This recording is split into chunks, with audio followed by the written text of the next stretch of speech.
नमस्कार, मी प्राची लुडबे. बृहन्मुंबई महानगरपालिका शिक्षण विभाग अंतर्गत व्हर्च्युअल ट्रेनिंग सेंटरमध्ये तुम्हा विद्यार्थ्यांचे हार्दिक स्वागत.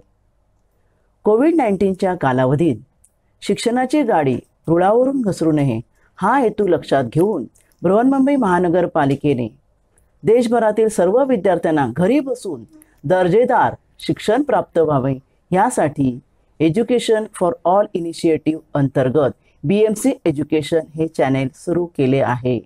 मुलांनो, तुम्हाला या चॅनेलचा नक्कीच लाभ होईल. आज आपण इयत्ता 10वी गणितमधील एक महत्त्वाचा पाठ पाहणार आहोत. चला तर पाठाला सुरुवात करूया. मी प्राची लुडबे. आज आपण पाहणार आहोत इयत्ता 10वी गणित भाग 2 मधील एक महत्त्वाचं प्रकरण, वर्तुळ. वर्तुळ म्हणजे काय आणि वर्तुळातील महत्त्वाचे कन्सेप्ट हे तुम्हाला मागील इयत्तामध्ये शिकलेलेच आहात. वर्तुळाचा केंद्र, या ठिकाणी एक वर्तुळ दाखवला आहे. ए हा वर्तुळाचा केंद्र आहे. वर्तुळाच्या केंद्रापासून समान अंतरावर असणारी ही जी बाजू आहे AB, कोणत्याही बाजूने आपण दाखवली तरी ही बाजू जी आहे तिची लांबी समान येते, कारण त्या ए ह्या बिंदूपासून आपण समान अंतरावर येणाऱ्या बिंदूंचा संच त्याला वर्तुळ म्हणतो. आणि ही जी समान अंतर जे आहे प्रत्येक ठिकाणी जे दाखवलं जातं आहे त्याला आपण वर्तुळाची त्रिज्या म्हणतो. AB ही वर्तुळाची त्रिज्या आहे. आता ही जी बाजू आहे जी वर्तुळाच्या केंद्रातून जात आहे तिला प्रथम जीवा म्हणतात, आणि ही सर्वात मोठी जीवा जिला आपण व्यास म्हणतो, जी केंद्रातून जाते. MN हा वर्तुळाचा व्यास आहे. आणि ही पहा, वर्तुळाचे कोणतेही दोन बिंदू छेदणारी हा जो रेषाखंड आहे त्याला वर्तुळाची जीवा असे म्हणतात. PQ ही वर्तुळाची जीवा आहे. असंख्य जीवा काढता येतात, त्यातली सर्वात मोठी जीवा म्हणजे व्यास. त्यानंतर वर्तुळाची ही जी कडा आहे या कडेच्या आतील भागाला वर्तुळाचा अंतर्भाग म्हणतात व त्या बाहेरील बाजूला वर्तुळाचा बाह्य भाग असे म्हणतात. हेही आपण मागील इयत्तामध्ये शिकलेलो आहोत. आता आपण काही वर्तुळांची उदाहरणं पाहूया. एकरूप वर्तुळे म्हणजे काय? या ठिकाणी तुम्हाला दोन वर्तुळं दिसत आहेत. दोन्ही वर्तुळांची त्रिज्या समान आहे बघा. आणि जेव्हा अशी समान त्रिज्या असणारे वर्तुळे असतात त्यांना एकरूप वर्तुळे म्हणतात. समकेंद्री वर्तुळे ही या ठिकाणी जी दोन वर्तुळं आहेत त्या दोघांचा केंद्र एकच आहे. त्रिज्या समान नाही पण केंद्र एकच आहे, त्यामुळे त्यांना समकेंद्रीय वर्तुळे म्हणतात. आणि ही नंबर 3, छेदणारी वर्तुळं. दोन वर्तुळं आहेत, समान त्रिज्येची असतील किंवा नसतील पण एकमेकांना दोन बिंदू छेदत आहेत, त्यामुळे त्यांना छेदणारी वर्तुळे असे म्हणतात. आता वर्तुळाची जी जीवा आहे तिचे काही गुणधर्म आपण मागील इयत्तामध्ये शिकलो आहोत, इयत्ता 8वी व 9वी मध्ये. ते काय गुणधर्म आहेत पाहूया आपण. पहिला गुणधर्म आहे वर्तुळाच्या केंद्रातून जीवेवर टाकलेला लंब जीवेला दुभागतो. उदाहरणार्थ ही आकृती पहा. या आकृतीमध्ये हा वर्तुळाचा केंद्र O पासून B पर्यंत हा जो रेषाखंड आहे तो जीवेवर लंब आहे बघा. AC ही जीवा आहे आणि हा रेषाखंड अगदी बरोबर लंब आहे. आणि ह्या लंबामुळे ह्या जीवेचे जे दोन भाग झाले आहेत ते जर तुम्ही मोजलेत तर त्या दोन्ही भागांची लांबी समान असेल, AB व BC ची. आणि त्यामुळे हा लंब जो आहे तो एक तर लंब आहे, 90 अंशाचा कोन करतो व जीवेचे दोन समान भाग करतो. म्हणजे जीवेवर टाकलेला लंब जीवेला दुभागतो, हा एक जीवेचा गुणधर्म आहे. बघा या ठिकाणी AB आणि BC समान असतील आणि तोच गुणधर्म जर उलट केला, व्यत्यास म्हणतात, तर काय असेल? तर वर्तुळाचा केंद्र आणि जीवेचा मध्य म्हणजे जीवेचा मध्यबिंदू यातून जाणारा हा आपण रेषाखंड जर काढला आणि नंतर जर कोन मोजला तर तो कोन 90 अंशाचा असणार आहे. ह्याला म्हणतात जीवेच्या गुणधर्माचा व्यत्यास. की वर्तुळाचं केंद्र व जिवेचं मध्य यांना जोडणारा रेषाखंड जिवेला लंब असतो. आणि ह्या उदाहरणाचा उपयोग करून किंवा ह्या गुणधर्माचा उपयोग करून आपण अनेक उदाहरणं सोडवू शकतो, ज्यामध्ये तुम्हाला ह्या उदाहरणात जिवा दिली असेल आणि हा जो लंब दिला असेल तर त्रिज्या काढा, किंवा त्रिज्या दिली असेल, हा लंब दिला असेल, जिवेची लांबी काढा. इथे हा OBC हा काटकोन त्रिकोण तयार होतो, ज्यावर तुम्ही पायथागोरसच्या प्रमेयाचा वापर करून विचारलेली बाजू तुम्ही काढू शकता. अजूनही काही आपण जीवांचे गुणधर्म पाहूया. एकरूप जीवांचे गुणधर्म. एकरूप जीवांचे गुणधर्म म्हणजे काय?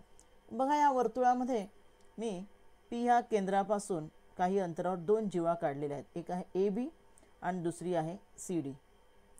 आणि ह्या दोन्ही जीवा समान लांबीच्या आहेत. आणि जर मी P पासून केंद्रापासून हा लंब जो आहे, आपण लंब म्हणतो ना, जिवेला दुभागतो आत्ताचा गुणधर्म, तर हा लंब आपण मोजला आहे, लंब अंतर केंद्रापासून, ते दोन्हीकडे सारखं असणार, P आणि PF. त्यामुळे गुणधर्म तयार होतो की एकाच वर्तुळात जर दोन एकरूप जीवा असतील तर त्या केंद्रापासून समान अंतरावर असतात, समदूर असतात. म्हणजे PE म्हणजे AB ही जीवा जेवढ्या अंतरावर आहे तेवढ्याच अंतरावर CD ही जीवा सुद्धा आहे. दोन्ही समान अंतरावर आहेत. दोन जीवा, एकरूप जीवा केंद्रापासून समान अंतरावर असतात. मग त्याचाच व्यत्यास उलट काय असेल? जर जीवा समान अंतरावर असतील, आता ह्या दोन जीवा आहेत बघा, उलट काय करायचं? ह्या जीवा एकरूप आहेत की नाही मला पाहायचं आहे. मग केंद्रापासून इथे जे फुली प्लस केले ते केंद्र आहे, तिथून त्या जीवापर्यंतचे लंब अंतर मी मोजणार. ही दोन्ही लंब अंतर समान आहेत. समान आहेत याचा अर्थ या ठिकाणी या दोन जीवा दिसत आहेत, त्या दोन्ही जीवा समान लांबीच्या असणार. म्हणजेच काय? वर्तुळाच्या दोन जीवा जर केंद्रापासून समदूर असतील तर त्या समान लांबीच्या असतात किंवा एकरूप असतात. हे दोन एकरूप जीवांचे गुणधर्म आहेत. हे आपण मागील इयत्तामध्ये शिकलो आणि त्याचा उपयोग आपल्याला पुढे होणार आहे. पुढे आपण आता काही गोष्टी समजून घेऊया. त्या म्हणजे एका बिंदूतून, दोन बिंदूतून आणि तीन बिंदूतून असे किती वर्तुळ जातील.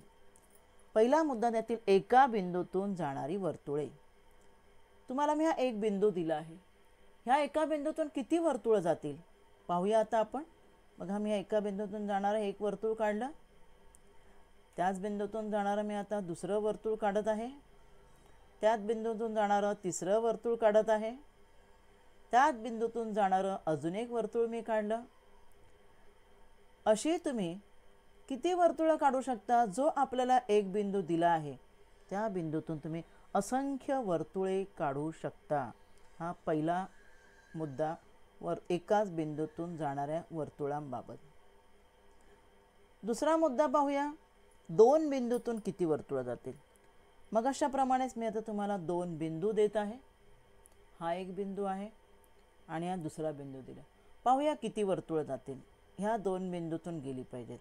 हे एक वर्तुळ मी काढलं, हे दुसरं वर्तुळ मी काढत आहे की ज्या दोन बिंदूतून पास झालं पाहिजे. हे मी तिसरं त्यापेक्षा मोठं वर्तुळ काढलं की ज्या दोन बिंदूतून पास झालं पाहिजे. ह्या बाजूला एक वर्तुळ काढलं. अशा प्रकारे किती वर्तुळ तुम्ही काढू शकता? अनेक वर्तुळ काढू शकता, दोन भिन्न बिंदूतून जाणारी. पुन्हा नियम दिले बघा, दोन भिन्न बिंदूतून जाणारी अनेक वर्तुळ काढता येतात.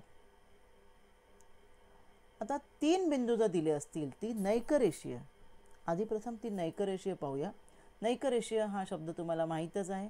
तिन्ही बिंदू एका रेषेत नाही आहेत आणि अशा तीन बिंदूतून किती वर्तुळ तुम्ही काढू शकता. आता दोन बिंदूतून आपण पाहिलं की अनेक, एका बिंदूतून पाहिलं अनेक. आता तीन बिंदूतून जाणारं मला वर्तुळ पाहिजे.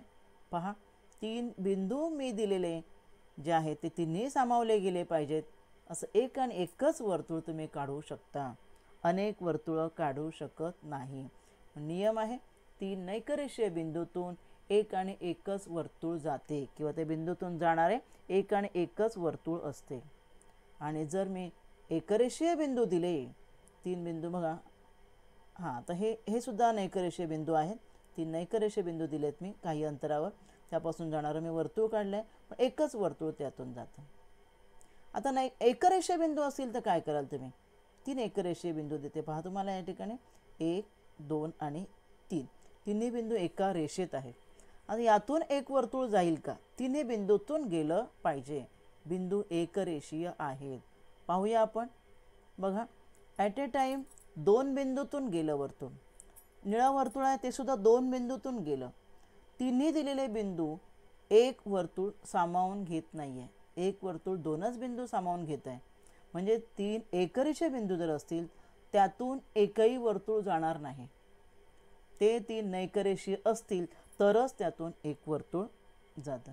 हे चारही पॉईंट फार महत्त्वाचे आहेत। पहिला मुद्दा होता एका बिंदूतून असंख्य वर्तुळे जातात, दोन भिन्न बिंदूतून ही असंख्य वर्तुळे जातात, तीन नैकरेषीय बिंदूतून जाणारे एकाने एकच वर्तुळ असते व तीन एकरेषीय बिंदूतून जाणारे एकही वर्तुळ नसते।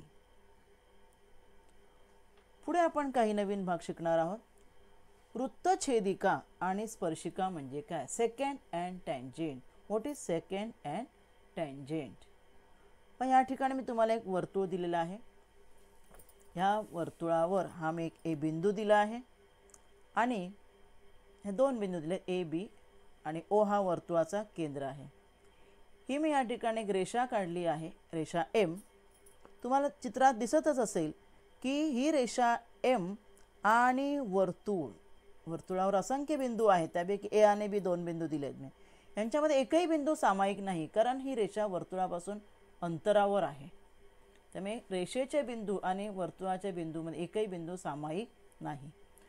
त्यामुळे ही रेषा वर्तुळाला छेदतही नाही किंवा वर्तुळाला स्पर्शही करत नाही, म्हणजे ही छेदिकाही नाही व स्पर्शिकाही नाही। आता ही दुसरी रेषा बघा, ही दुसरी रेषा जी आहे ती वर्तुळाला स्पर्श करून जाते आणि वर्तुळावरील आणि रेषेवरील एक बिंदू बी हा सामायिक आहे, म्हणजे बी हा बिंदू हा रेषेवरही आहे, त्या रेषेचं नाव आहे एन व तो बिंदू वर्तुळावरही आहे। आणि अशी ही जी रेषा आहे तिला वर्तुळाची स्पर्शिका असे म्हणतात। एम ही रेषा स्पर्शिकाही नाही किंवा छेदिकाही नाही, पण एन ही रेषा वर्तुळाची स्पर्शिका आहे, टँजेंट। स्पर्शिका म्हणजे टँजेंट, हिला स्पर्शिका असे म्हणतात। तर मग छेदिका काय आहे पाहूया आपण। छेदिका, वृत्तछेदिका।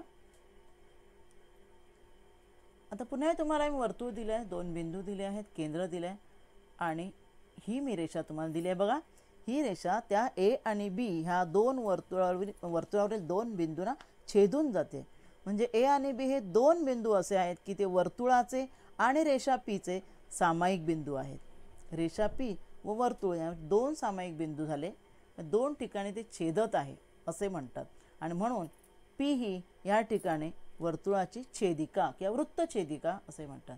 वृत्तछेदिका आणि स्पर्शिका ह्या दोन्ही वेगवेगळ्या रेषा आहेत। आता आपण स्पर्शिका आणि त्रिज्या प्रमेय जे आहे ते आपण पाहणार आहोत।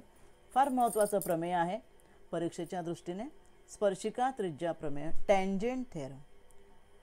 प्रमेय असं आहे की वर्तुळाच्या कोणत्याही बिंदूतून जाणारी स्पर्शिका काय करते? तो बिंदू केंद्राशी जोडणाऱ्या त्रिज्येला लंब असते।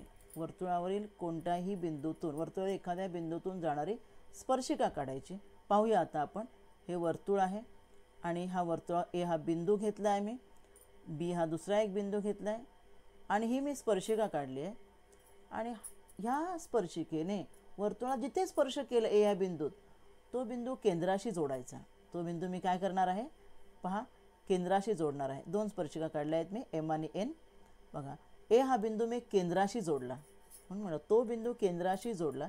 जोडल्यावर तुमच्या लक्षात येत असेल की ह्या ठिकाणी हा जो कोन होतो, इथे हा कोन जो आहे म्हणजे ही जी हा आपण जे जोडलेली रेषा म्हणजे हा त्रिज्याचा आहे नाही का, त्यामुळे ह्या ठिकाणी एच्या ठिकाणी जो कोन होत आहे हा 90 अंशाचा कोन होतो आणि म्हणून याला स्पर्शिका त्रिज्या प्रमेय म्हणतात की स्पर्शिका ज्या ठिकाणी स्पर्श करते त्या ठिकाणी तुम्ही त्रिज्या काढलीत तर ती त्रिज्या आणि स्पर्शिका नेहमी लंब असणार आहे। 90 अंशाचा कोन दाखवला बघा, काटकोन। ह्या ठिकाणी सुद्धा ही स्पर्शिका, ती त्रिज्या आपण जर काढली तर ती त्रिज्या आणि स्पर्शिका परस्परांना लंब आहेत। हे फार महत्त्वाचं प्रमेय आहे, स्पर्शिका त्रिज्या प्रमेय. म्हणजे या ठिकाणी रेषा एम जी स्पर्शिका आहे ती त्रिज्या ओ एला लंब आहे. तसेच रेषा एन ही सुद्धा त्रिज्या ओ बीला लंब आहे. आणि ह्या प्रमेयाचा पुढे उदाहरणं सोडवताना आपल्याला उपयोग करायचा आहे. आता पाहूया स्पर्शिका त्रिज्या प्रमेयाचा व्यत्यास म्हणजे काय? Converse of tangent theorem. Converse काय असेल? आता जे आपण वाक्य पाहिलं त्याच्या उलट, की वर्तुळाच्या त्रिज्येच्या बाह्य टोकातून जाणारी, बरोबर, आणि त्रिज्येला लंब असणारी रेषा ही स्पर्शिका असणार आहे. मग अशी आपण काय पाहिलं? स्पर्शिका ज्या ठिकाणी स्पर्श करते ती त्रिज्येला काय असणार आहे? लंब असते. मग आता पाहायचं ही जी रेषा आहे वर्तुळाच्या बाह्य टोकातून जाणारी आणि त्रिज्येला ती काय आहे? लंब आहे. पाहूया आपण प्रथम बेसिक काढूया. आता ही रेषा आहे आणि ती रेषा लंब आहे. दोन स्पर्शिका मी काढल्या आहे बघा. एम ही स्पर्शिका ए या ठिकाणी लंब आहे आणि एन ही स्पर्शिका बी या ठिकाणी लंब आहे. म्हणजे ही रेषा लंब आहे. आणि ते लंब जेव्हा रेषा वर्तुळाच्या त्रिज्येला लंब असते तेव्हा ती रेषा स्पर्शिका असते. हा आहे कॉन्व्हर्स ऑफ टँजंट थिअरम. लक्षात आलं तुमच्या? म्हणजे बाह्य टोकातून जाणारी आणि त्रिज्येला लंब असणारी ही जी रेषा आहे ती लंब नसेल तर नाही, लंब आहे त्यामुळे ती स्पर्शिका असते. हे आहे स्पर्शिका त्रिज्या प्रमेयाचा व्यत्यास. त्यामुळे एम ही रेषा त्या वर्तुळाची स्पर्शिका आहे, तसेच रेषा एन ही सुद्धा त्या वर्तुळाची स्पर्शिका आहे, कारण त्या दोन्ही त्या आपल्या संगत त्रिज्यांना लंब आहेत. पुढे आपण पाहणार स्पर्शिका खंड म्हणजे काय? Tangent segment. टँजंट सेगमेंट म्हणजे काय?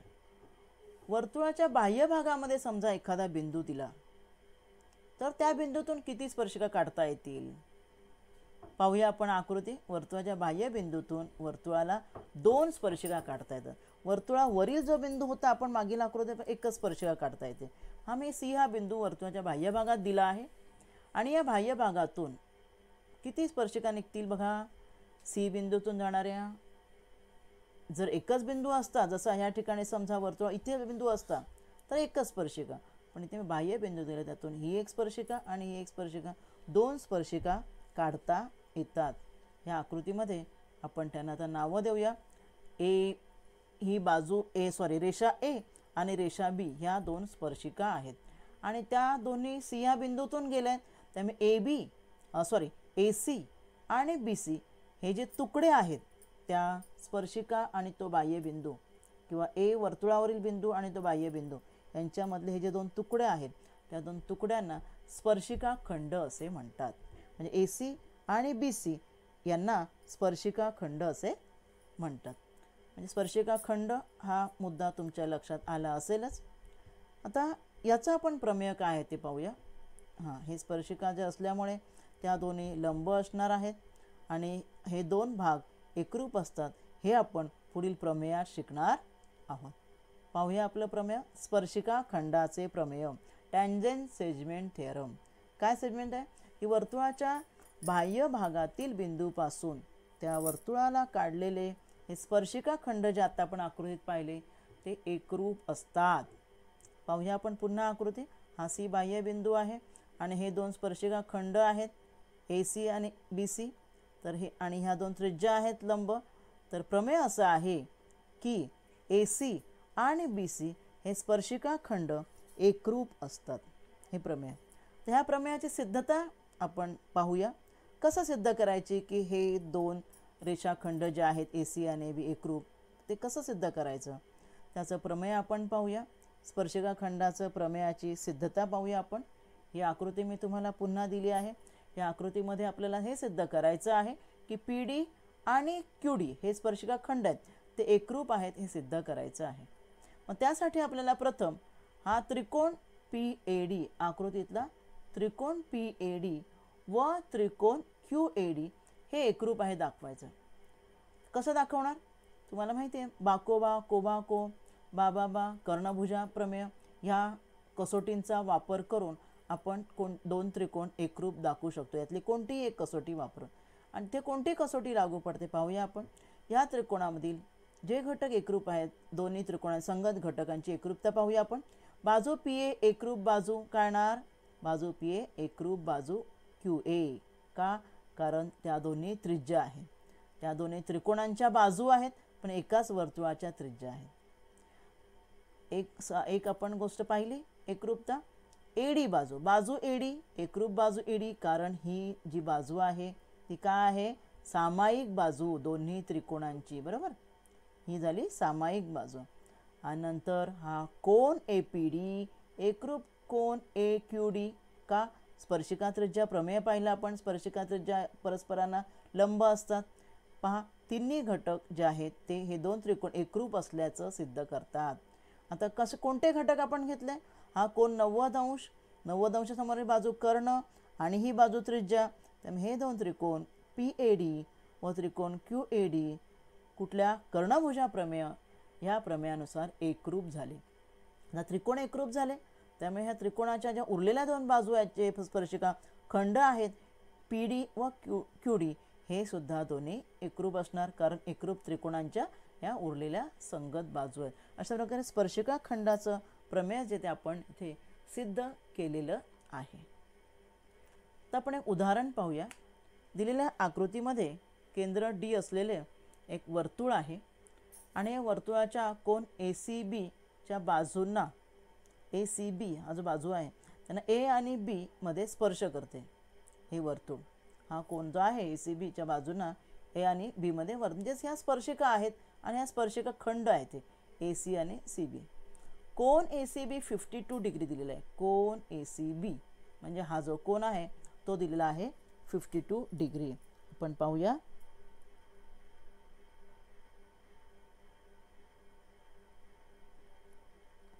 आपल्याला दिलेला आहे हा जो कोन दिलेला आहे तो कोन दिलेला आहे आपल्याला 52 डिग्री,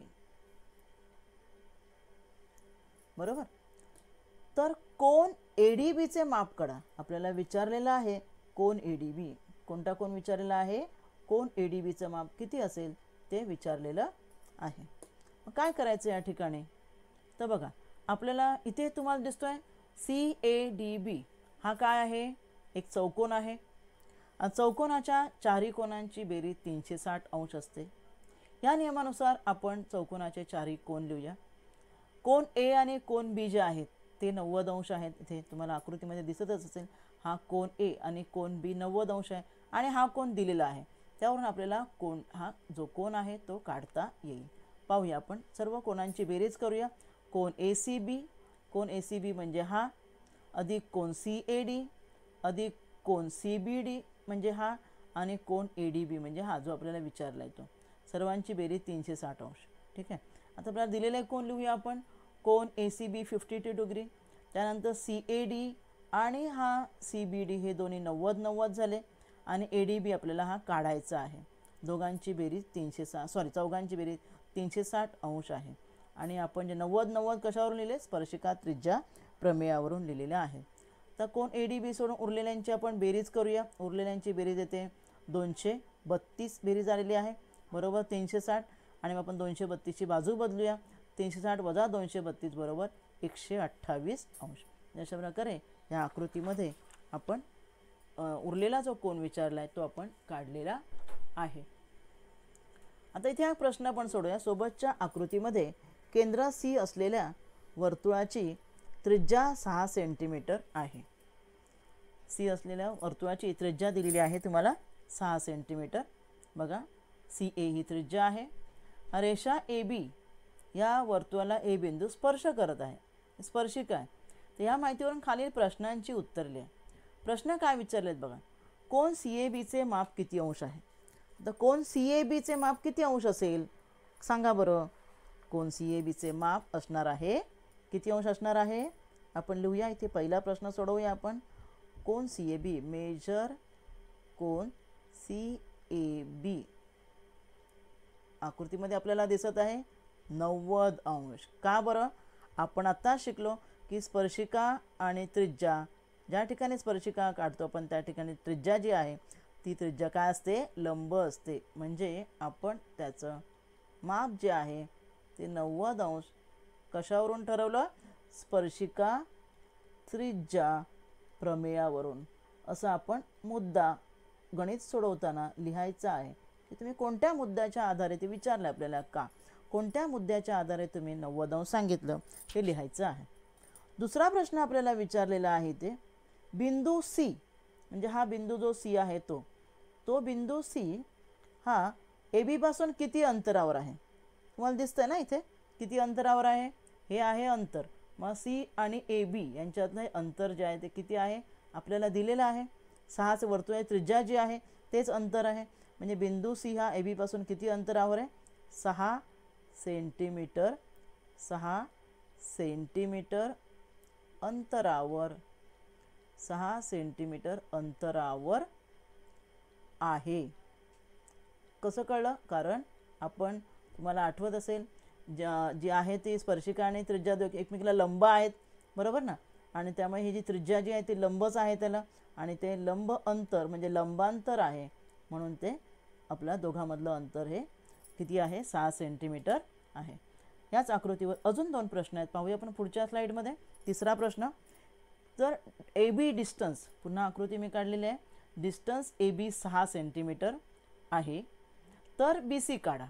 आता त्रिज्या आपल्याला 6 दिलेली आहे आणि आता ए बी डिस्टन्स दिलेला आहे 6, तर बी सी काढा. इथे कसं काढणार आपण, इथे त्रिकोण सी ए बी, तुम्ही जर आकृती पाहिलीत, प्रश्न आपण तिसरा सोडवूया. त्रिकोण सी ए बी हा कोणता त्रिकोण आहे, त्रिकोण सी ए बी हा काटकोन त्रिकोण आहे. आकृती तुम्हाला दिसतच असेल, त्रिकोण सी ए बी हा काटकोन त्रिकोण आहे. आणि त्यामुळे काटकोन त्रिकोण असल्यामुळे आपण कोणत्या प्रमेयाचा वापर करतो, पायथागोरस. आपण पायथागोरस प्रमेयाचा वापर करणार आहोत. पायथागोरस प्रमेयानुसार, पायथागोरस प्रमेयानुसार काय करतो, कर्णाचा वर्ग, बरोबर ना. त्यामुळे सी बीचा वर्ग, सी बीचा वर्ग बरोबर ए सीचा वर्ग अधिक ए बीचा वर्ग. ठीक आहे. मग आपल्याला काय काढायचं आहे, बी सी म्हणजे सी बी काढायचं आहे. आणि त्यामुळे ए सीचा वर्ग किती आहे, ए सीचा वर्ग, ए सी आहे 6, बरोबर ना. त्यामुळे 6चा वर्ग 6 6 36 अधिक इथे ह्या 6चा वर्ग किती आला, तो पण 6 6 36 आला. 36 अधिक 36 72 बेरीज आली. 72 कोणाचा वर्ग नाही आहे, 36 गुणिले 2 आपण लिहूया. 36 गुणिले 2, 36 गुणिले 2. आणि त्यामुळे बी सी बरोबर काय येणार आहे, 36 गुणिले 2चं वर्गमूळ. 36 गुणिले 2चं वर्गमूळ. 36चं वर्गमूळ 6 येतं, 2चं वर्गमूळ पडत नाही. त्यामुळे इथे उत्तर आपल्याला आलेलं आहे 6 वर्गमुळा 2 सेंटीमीटर. आपल्याला बी सीची लांबी इथे आकृतीमध्ये आलेली आहे. आपण आकृतीमध्ये लिहूया. इथे बी सीची लांबी आहे 6 वर्गमुळात 2. कळलं तुम्हाला. पुढचा प्रश्न आपल्याला विचारलेला आहे या ठिकाणी, कोन ए बी सीचे माप किती अंश असेल. आता कोन ए बी सी, कोन ए बी सी म्हणजे हा कोन, बरोबर. आता तुम्हाला इथे दिसत असेल की ही जी त्रिज्या दिली 6 आणि ए बी पण 6 आहे, त्यामुळे ह्या दोन्ही बाजू ज्या आहेत समान असल्यामुळे त्रिकोण ए बी सी हा समद्विभुज काटकोन त्रिकोण आहे, बरोबर ना. त्रिकोण सी ए बी किंवा ए बी सी हा कुठला आहे, हा समद्विभुज काटकोन त्रिकोण. समद्विभुज म्हणजे दोन्ही बाजू समान आहे, समद्विभुज काटकोन त्रिकोण आहे. आणि समद्विभुज काटकोन त्रिकोण असल्यामुळे हा एक कोन तर 90च आहे आणि हे दोन कोन त्यामुळे समान मापाचे असणार आहेत. आणि म्हणून कोन ए बी सीचं माप किती असणार आहे, म्हणून major angle A B C बरोबर, बघा ए बी सी बरोबर किती असणार आहे, 45 डिग्री. सॉरी, आपण इथे थोडंसं हे रब करूया.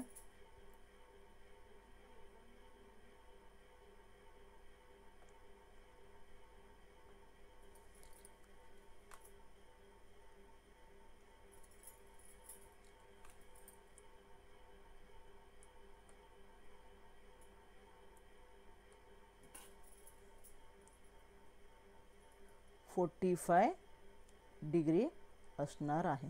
तुमचा हा प्रश्न पूर्ण लक्षात आला असेल. जाऊया आपण पुढच्या प्रश्नाकडे. पुढे अजून एक प्रश्न मी तुमच्यासाठी दिलेला आहे की शेजारच्या आकृतीमध्ये ओ केंद्र असलेल्या वर्तुळाच्या बाह्य भागातील आर ह्या बिंदूपासून 2 आर एम आणि आर एन हे स्पर्शिका खंड काढलेल्या वर्तुळाला एम आणि एन मध्ये स्पर्श करत आहेत. ओ आर दिलेली आहे 10. ओ आर म्हणजे बाह्य बिंदूचे केंद्रापासूनचे अंतर दिलेले आहे आणि वर्तुळाची त्रिज्या दिलेली आहे 5. ओ एम आणि ओ एन ह्या आहेत वर्तुळाच्या त्रिज्या. त्या वर्तुळाच्या त्रिज्या दिलेल्या आहेत 5 सेंटीमीटर.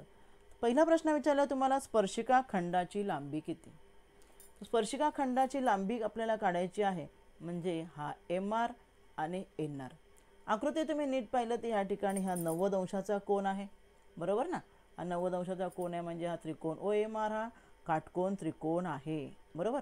त्रिकोण ओ दोन्ही काटकोन त्रिकोण आहेत. आपण त्यातला एकाचा वापर करूया. ओ एम आर हा काटकोन त्रिकोण आहे आणि त्यामुळे आपण इथे पायथागोरस प्रमेय वापरू शकतो. म्हणून पायथागोरस आपल्याला जेव्हा काटकोन त्रिकोणाच्या 2 बाजू आपल्याला माहीत असतात आणि तिसरी बाजू जेव्हा माहीत नसते तेव्हा त्या ठिकाणी आपण पायथागोरसचं प्रमेय वापरायचं आहे.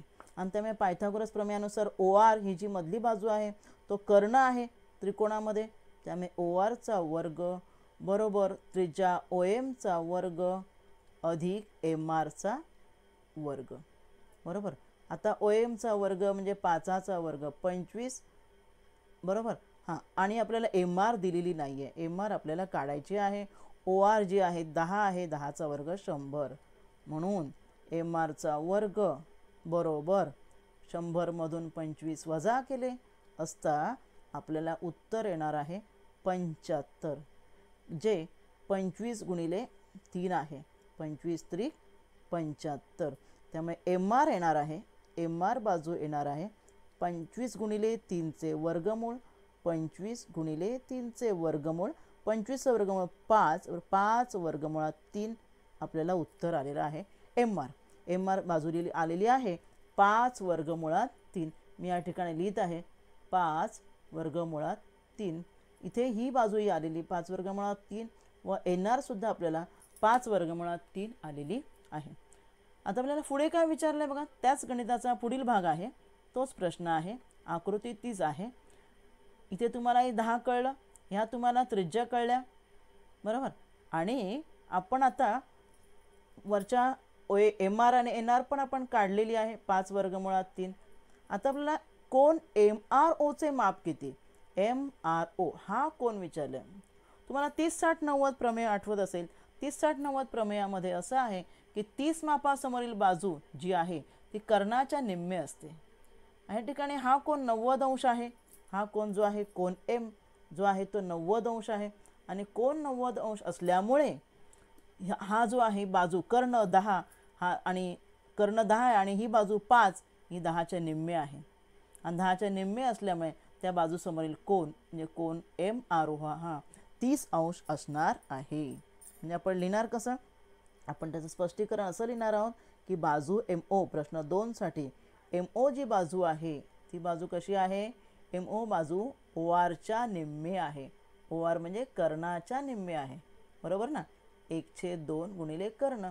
आणि जेव्हा बाजू कर्णाचे निम्मे असते तेव्हा त्या बाजू समोरील कोन म्हणून कोन कुठला आहे तो एम आर ओ बरोबर किती असणार आहे 30 अंश असणार आहे. याच्यासाठी आपण कोणता गुणधर्म वापरला आहे 30-60-90 प्रमेय.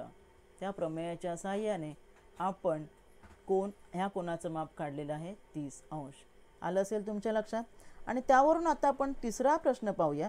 तिसऱ्या प्रश्नामध्ये कोण एम आर एन पूर्ण कोण विचारलं आहे. हा पूर्ण कोण विचारला आहे.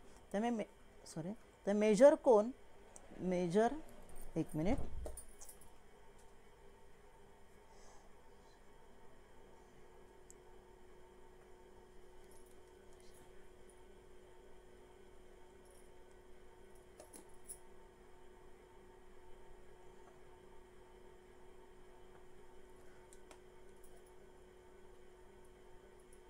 आपल्याला मेजर कोन MRN काढायचा आहे.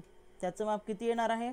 हा कोन 30 आहे, हा खालचा पण कोन 30 आहे, त्यामुळे 30 अंश अधिक 30 अंश बरोबर 60 अंश असणार आहे. लक्षात आलं तुमच्या? म्हणजे मेजर कोन MRN चे माप असणार आहे 60 अंश. तर अशा प्रकारे आपण ह्या भागामध्ये स्पर्शिका खंडाचे प्रमेय, स्पर्शिका त्रिज्या प्रमेय ही महत्त्वाची प्रमेय पाहिलेली आहेत. धन्यवाद. आज आपण या भागात इथेच थांबूया.